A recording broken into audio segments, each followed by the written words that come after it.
Poverty is a social status. It is a relationship between people. It is a result of inequality and exclusion. It will be found wherever voices are silenced and people disempowered. It will be found wherever there is partiality and injustice. It is a political and a structural issue. It is fueled by global economic systems where the wealth of the few depends on the poverty of the masses.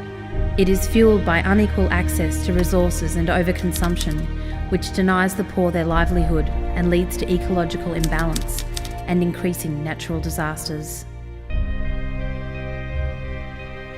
Take the story of a typical subsistence farmer in Cambodia. The overconsumption of natural resource, largely by Western cultures, has resulted in changing weather patterns in Southeast Asia. Farmers can no longer depend on rainfall to grow crops. Large agricultural corporations solve this problem by diverting streams away from rural communities, leaving subsistence farmers with no access to water.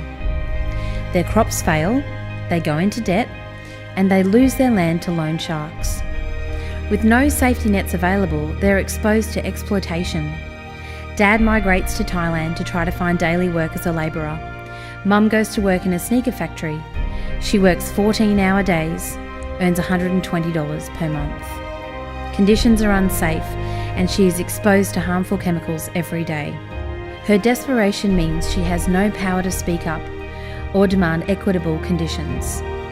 She is at the mercy of transnational companies whose primary concern is with profit, not people.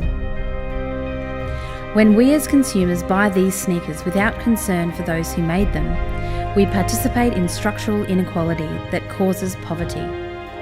But when we speak up, hold companies accountable for their supply chains, we challenge these structures that cause poverty, and we demand equality on behalf of those who cannot demand it for themselves. When we blindly engage in consumerism and overconsumption of our natural resources, we rob others of their share of God's creation. But when we use our resources wisely and demand the same of corporations, we protect the poor, who will be the first affected and the least able to adapt to the effects of climate change. We are not passive spectators in the story of global poverty. And poverty cannot be fixed by our charity alone. As much as those living in poverty need us to be willing to give, they also need us to be willing to change. And this change starts with us. It starts in our backyard.